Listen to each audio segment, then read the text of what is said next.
Bem-vindo a mais um dia de leitura da Maratona Bíblica e nós vamos continuar agora lendo o livro de Jó, a partir do capítulo 21. Novamente, a resposta de Jó, que vai vir no contexto: será que é do homem que eu me queixo? A partir do versículo 1 diz assim: Então Jó respondeu: Ouça com atenção as minhas palavras. Seja esta a consolação que vocês me trazem. Tenham paciência e eu falarei. E havendo eu falado, poderão zombar de mim. Será que é do homem que eu me queixo? Não tenho motivo para ficar impaciente? Olhem para mim e fiquem pasmos, e ponham a mão sobre a boca, porque só de pensar nisso fico apavorado e sinto um calafrio passar pelo meu corpo.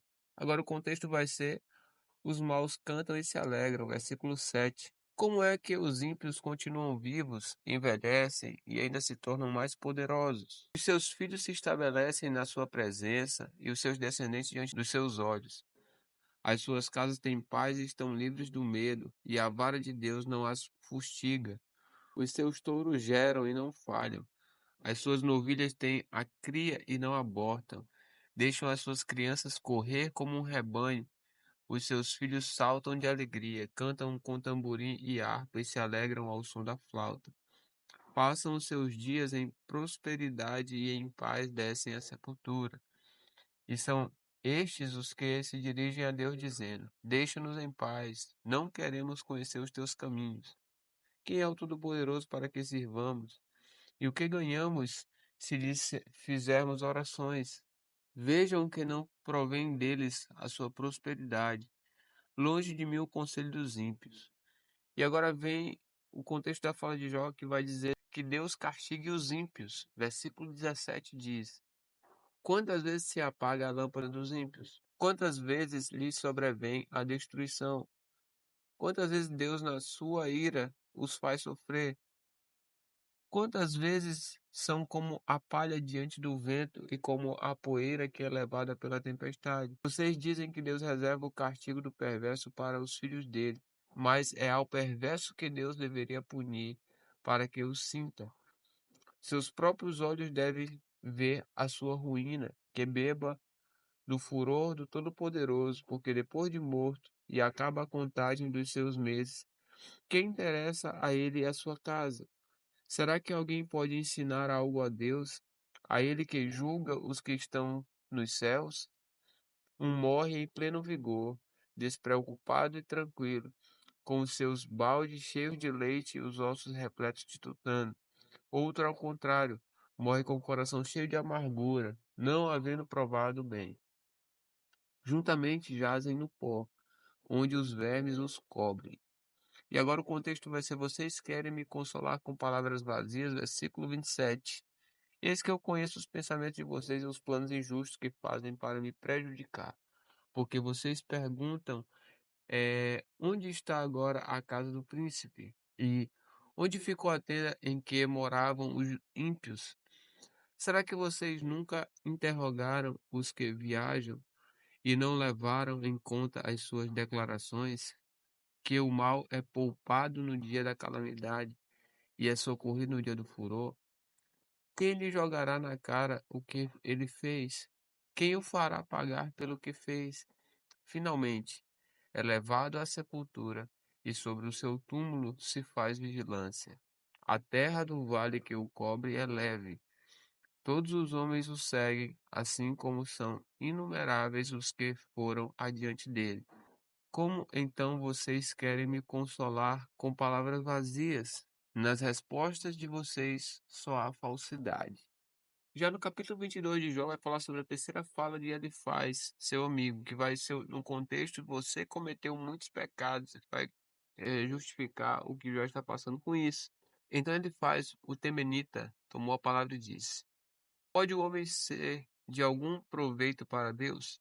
Não, o sábio só é útil a si mesmo. Será que o Todo-Poderoso tem interesse em que você seja justo? Será que ele tem algum lucro se você for perfeito em todos os seus caminhos? Ou será que é por causa do seu temor a Deus que ele o repreende ou entra em juízo contra você? Não é fato que é grande a sua maldade e incalculável a sua iniquidade?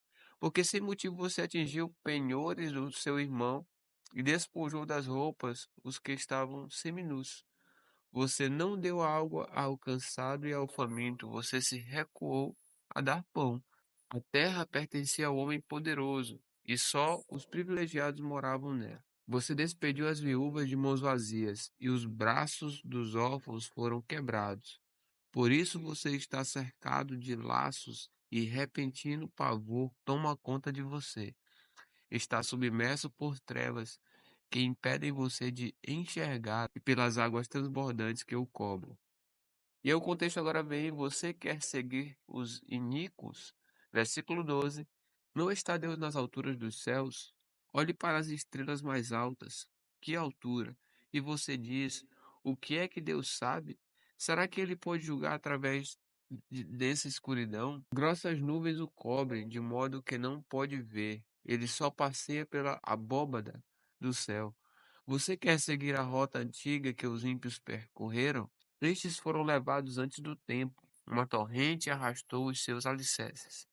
Diziam a Deus: Deixe-nos em paz, e perguntavam: O que pode fazer-nos o Todo-Poderoso? Contudo, foi Deus quem encheu de bens as casas deles. Longe de mim o conselho dos ímpios. Os justos veem a destruição deles e se alegram. O inocente zomba deles, dizendo: Na verdade, os nossos adversários foram destruídos e o fogo consumiu o rosto deles. Agora o contexto vai ser dizer: reconcilie-se com Deus. Versículo 21. Portanto, reconcilie-se com Deus, viva em paz com Ele, e assim lhe sobrevirá o bem. Aceite a instrução que vem da boca de Deus e guarde as palavras dele em seu coração. Se você se converter ao Todo-Poderoso, será restabelecido. Se afastar da sua tenda a injustiça e lançar ao pó o ouro de Ofir entre pedras dos ribeiros, então o Todo-Poderoso será o seu ouro e a sua prata escolhida. Então você encontrará prazer do Todo-Poderoso e levantará o seu rosto para Deus. Você fará oração e Deus o ouvirá, e você pagará os seus votos. Se você projetar alguma coisa, ela lhe será bem-sucedida, e a luz brilhará em seus caminhos. Se forem humilhados, você dirá: Para cima, e Deus salvará o humilde. Livrará até o que não é inocente. Sim, será liberto porque você tem as mãos limpas. Já o capítulo 23, Jó vem trazendo uma resposta ao seu amigo que vai vir sobre o contexto: quem dera se eu soubesse onde encontrar Deus. Então Jó respondeu: Ainda hoje a minha queixa é de um revoltado, apesar de a minha mão reprimir o meu gemido. Quem dera eu soubesse onde encontrá-lo, então me chegaria ao seu tribunal. Exporia diante dele a minha causa, encheria a minha boca de argumentos. Saberia com que palavras ele me responderia e entenderia o que ele fosse me dizer. Será que ele discutiria comigo segundo a grandeza do seu poder? Não, ele me atenderia. Ali, o homem reto apresentaria a sua causa diante dele, e eu me livraria para sempre do meu juiz. E aí o contexto vem agora sobre Deus saber o meu caminho, segundo Jó, versículo 8. Se me adianto, Deus não está ali. Se volto para trás, não o percebo. Se ele age à minha esquerda, não o vejo. Se ele se esconde à minha direita, não o enxergo. Mas ele sabe o meu caminho. Se ele me provasse, eu sairia como o ouro. Os meus pés seguiram as suas pisadas. Guardei o seu caminho e não me desviei dele. Do mandamento dos lábios nunca me afastei. Escondi no meu íntimo as palavras da sua boca. E aí o contexto vem agora sobre Deus cumprirá o que está ordenado a meu respeito, versículo 13. Mas se Deus resolveu alguma coisa, quem o pode convencer a mudar de ideia? O que ele quer, isso fará, pois ele cumprirá o que está ordenado a meu respeito. E muitas coisas como estas ainda tem planejado. Por isso fico apavorado na sua presença, e quando penso nisso, tenho medo dele. Deus é quem fez o meu coração esmorecer. O Todo-Poderoso me encheu de pavor, porque não estou desfalecido por causa das trevas, nem porque a escuridão cobre o meu rosto. Já no capítulo 24 de Jó, ele vai contextualizar: os maus roubam. Versículo 1 diz: porque o Todo-Poderoso não designa tempos de julgamento, e porque os que o conhecem não veem tais dias. Aos que removem os marcos de divisa, roubam os rebanhos e os apacentam, levam o jumento que pertence ao órfão, e como penhor ficam com o boi da viúva. Desviam do caminho os necessitados e os pobres da terra, todos têm de se esconder. Agora o contexto é: os pobres são explorados pelos maus, versículo 5. Como jumentos selvagens no deserto, os pobres saem para o seu trabalho. À procura de alimento, em campo aberto, encontram comida para eles e para os seus filhos. Cortam seu pasto no campo e apanham as uvas que ficaram nas vinhas dos ímpios. Passam a noite nus por falta de roupa e não têm cobertas contra o frio. São encharcados pelas chuvas das montanhas e por falta de abrigo. Abraçam-se às rochas, orfãozinhos são arrancados do peito e dos pobres toma penhor. Os pobres andam nus, sem roupa e famintos carregam os peixes. Entre os muros desses perversos, espremem o azeite, pisam as uvas no lagar, enquanto padecem sede. Desde as cidades gemem os que estão para morrer, e a alma dos feridos pede socorro, mas Deus não considera isso anormal. E agora o contexto é: perversos, assassinos, adúlteros e ladrões. Versículo 13. Os perversos são inimigos da luz, não conhecem os seus caminhos, nem permanecem nas suas veredas. O assassino se levanta de madrugada, mata o pobre e o necessitado, e de noite se torna ladrão.